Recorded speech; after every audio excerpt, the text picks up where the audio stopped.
Hello, we're back again to talk about electric aggregation. I know we came to you a few months ago to talk about this topic. We're here with Mike Allison, Village Manager again, and we're going to find out what's happening with this. And it sounds like it's all good from what I can see. So thanks for joining us, Mr. Allison.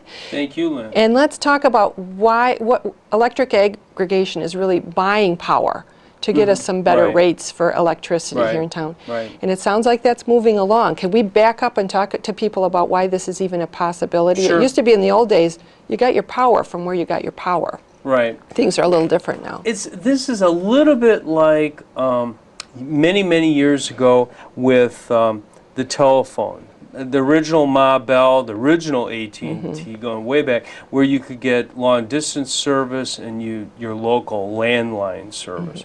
Remember landlines? Anyway, but so what this is the supply portion of your bill, which is about 65+% of your bill.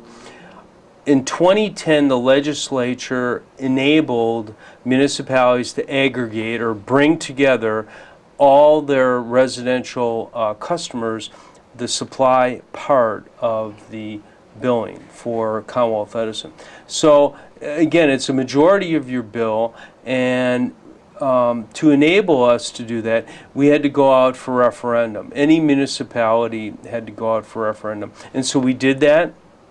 Originally, at the end of 2011, we got together with some of our neighbors. Actually, it was Buffalo Grove who started it. Gita Newkirk, the deputy village manager, has done a tremendous amount of work. Gita's from Buffalo Grove, and they took the surrounding communities. Make sure I don't forget someone besides Buffalo Grove: Arlington Heights, Long Grove, Lincolnshire, Wheeling, Palatine, and Vernon Hills, of course. We called ourselves the Northwest Consortium. So we pulled together, talked about things like, do we hire a consultant, how many hours, what do we need advice on, things like that. We decided to hire a consultant, and I'd call it consultant light. You know, we did some consultant work. We didn't go have him totally take over the process. We were very hands-on. And on the March 20th, on the ballot, the voters of Vernon Hills and the 6 other communities approved aggregation, and then we moved forward really in parallel with getting prices, because we knew several hundred, I believe it is, municipalities in Illinois, I think it's like 180, probably more than that, went out to referendum, and a vast majority passed. So we knew there was going to be competition in the marketplace, so we wanted to get out quickly. So you guys already, after that vote went in, you guys already went out and looked at pricing right away. We were ready to release the RFP, the request for proposal, literally that week. So yeah, it was pretty quick thereafter. And it sounds like you got some good numbers back, because you've chosen a provider, and they're promising some pretty good rates. So can you tell people about that? Integris is the power. Integris Energy Services. The rate we received, again on the supply portion, is a 42% reduction from the amount that you pay today to ComEd. Now, ComEd's rates are going to go down somewhat in June, but this rate's better than both the current ComEd rate as well as the ComEd rate that's going to be instituted in about a month or so. And maybe a little bit of going forward, this contract that we signed is through the last billing in June of 2013. And the reason for that is that in May of each year, prices for power come out again. So we want to know next spring what ComEd's going to be charging, what Integris might charge if we re-upped with them again, so to speak, or someone else. What is the marketplace doing at that time? So we have some flexibility. Originally, we tried to do 3 years and 3 one-year terms, typical kind of thing, so we kind of lock in a provider and keep the costs down. But looking at that, it got way too complicated, and we learned very much what's called a risk premium. It's like anything in life. you put your money in the bank longer, you know, buy certain kind of life insurance, various things you do in life, there's a risk premium to them. The further you go out, as you know, we can't predict the future, so we don't know what the future is going to bring. So we thought it was better to keep that period down to, you know, it'll be roughly 13 months. Well, so you got a good rate for now, Right. and so then we'll go back and review it again Right. then. So, and let's remind people when we say it's like 42.57% off their power portion, ComEd is still, no matter what we decide, Right. ComEd is still the provider of the bill. Right. They still have the power lines. They're still who you call The when there's a transmission- problem. The big lines in my neighborhood, Grosse Pointe, those big towers, that's ComEd. The lines underground, that big green box in your backyard, That's all still that's ComEd, and it'll remain ComEd. And if you have a billing question, it's ComEd. It's If you have a payment ComEd. plan, it's Restoration of services, ComEd. This is simply, you know, the provider of the power to ComEd. And ComEd, by Illinois Commerce Commission rules, ICC rules, has to deliver this to your house. Okay. You know. Well, and you had mentioned too, we're going to talk in a second, how if you want to not be in the program, what you can do. Right. But you've had people worry that if I buy from this new company, if I buy the power portion, Right. will ComEd be frustrated with me and like not take care of me? And our understanding is it's such a commodity Right. that it doesn't make ComEd a bit of Right. difference. So. Well, there's a couple of reasons. First, the Illinois Commerce Commission is telling them that, you know, this is something we can do, meaning municipalities. Or you as an individual, again, can do that by yourself. I'm sure everybody out there has received a whole bunch of solicitations at home, as well as even knocks on the door. And by the way, if someone's not a registered peddler, you should call the police up. Call 911. They should be licensed and show you identification. But anyway, a little side note there. But what's important is they're going to treat you, they do not make any money on that 65+% supply, because they buy from a supplier, whoever, to get a rate.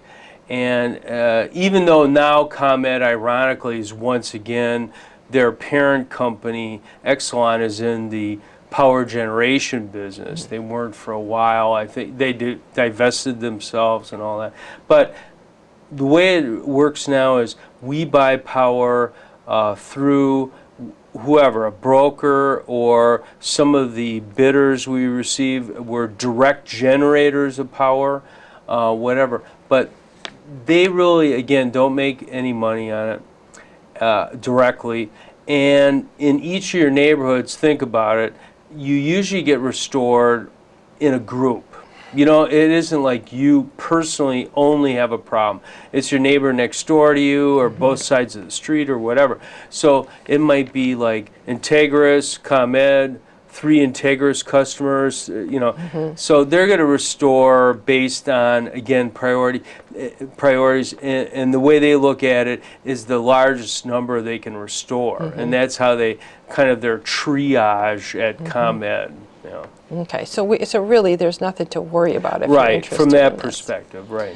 Okay, now, so let's talk about the next step. The village, we voted, the village has done their work. We know who the provider could be. The next step is, as we go through May, we're going to get some information in the mail directly Right. to our home. So what should people be watching for, and what do people need to do now? You will receive a letter at home, and some small business customers, and we talked about that before the interview started, but all residential customers that pay an electric bill will receive a mailing, and in there will be like a lot of information. And by the way, all that information is on the website. It'll be noted on the program here where you can get that. But you'll be able to review that, read it, whatever. There will be 3 ways if you want to opt out. One would be the postcard that will be in this letter. 2 would be an 800 number that'll be listed in this letter. And thirdly, there will be, you could just go on an Integris website and do it that way too. So there's 3 ways to opt out. That means getting yourself out of, so you don't have Integris power on the supply side. If you do nothing, which is what I prefer to do in this case, at home, that is, I will rip it up and throw it in the trash. Of course, I've read it all many, many times, but you don't have to do anything. And then you automatically get the benefit. Then you're automatically enrolled in Integris's energy, and you will see the discount starting on the bill you receive in July of 2012. The meter readings start, they indicated the enrollment, it's immediately after enrollment, which really most likely will happen in June. So for our meter reads, like for example, mine is the 9th of the month. So I'll see that on my bill in July. I gotcha. And let's reiterate then, if you're fine with saving 42 some percent, right, you can just go on about your merry way, read the information for your information, but you don't have to do anything. It's absolutely a good thing, and we have no interest if you don't, if you say, hey, I don't trust it, ComEd has been good, you know, or I signed on, and this is an important part, if you signed on with XYZ Energy 4 months ago with a contract, well then you're with XYZ Energy for the duration of your contract.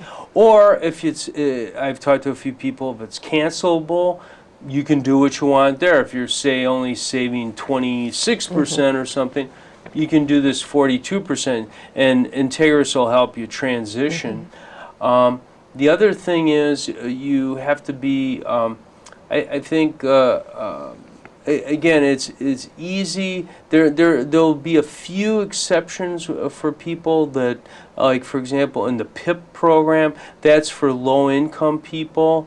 Those people, the Integris will address very specifically. And then there's also electric heat in your home, which I don't think many of our residents probably have, where their home is heated. They get a special Commonwealth Edison rate. So those will be dealt differently too. And really there's nothing, we decided early on not to, there's a civic charge or something by statute you can put on and, you know, add for education or for energy saving purposes. We did not do that. All 7 of us, all 7 communities decided, hey, we want to strip it down.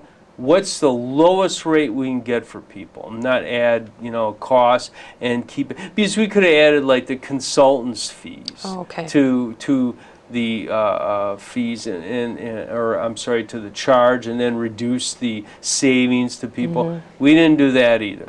So really, in essence, the village actually is going to lose some money from this directly because utility tax, we're going to probably lose roughly, if everyone jumps on board, we're going to lose roughly about $90,000 a year. But the village board is fine with that, and I think everybody recognizes the kind of money we're talking about here.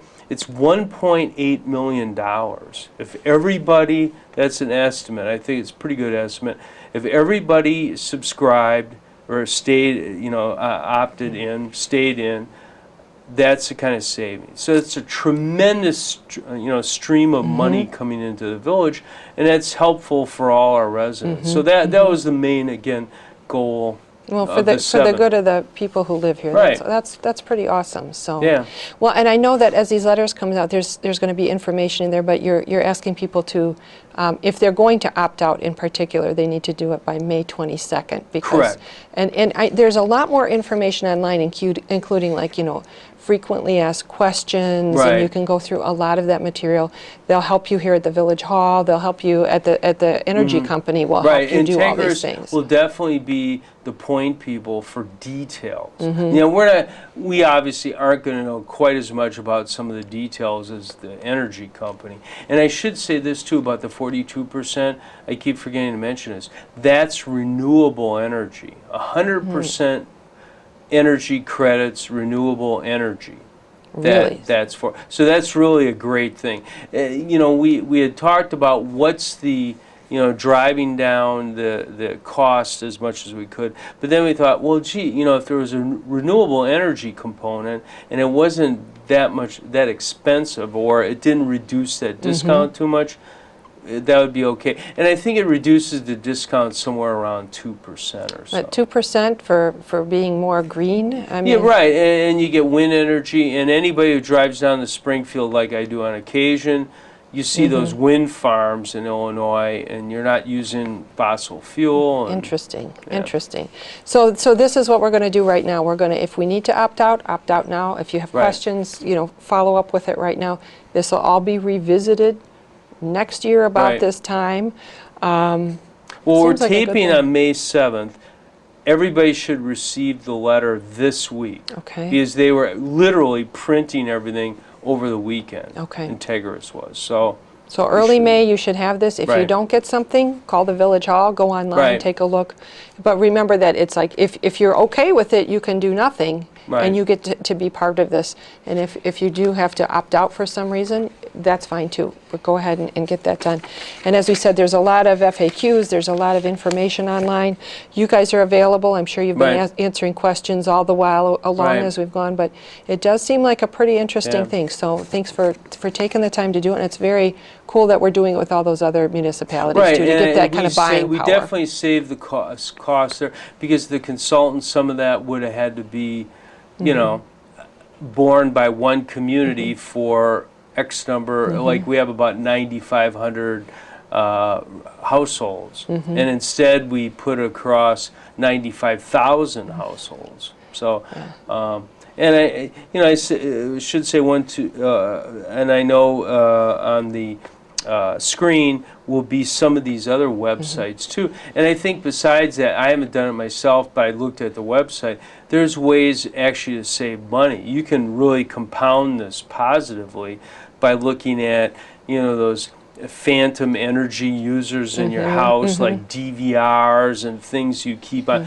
the little green lights on forever, and you put your hand on it and it's warm, that's costing you money. You know, there's if some you don't really mind good websites. having it turned off, and you don't mind firing up your TV and it takes a while, you can save money using a power are you strip. going through and doing that stuff? Well, You're kind I've of a done green a few guy. of them, but yeah, you know, I had one of our residents talk to me, and she said, boy, I have 5 TVs at home, and I would have to turn them all off, you know, but you know, every day you'd have to remember to. But you know, it depends what's important to you, and if the when you savings, can do some testing and see how much it does save. So especially the one in the basement or somewhere. Exactly. That's the one I don't watch anyway, so who cares? The kids can figure it out.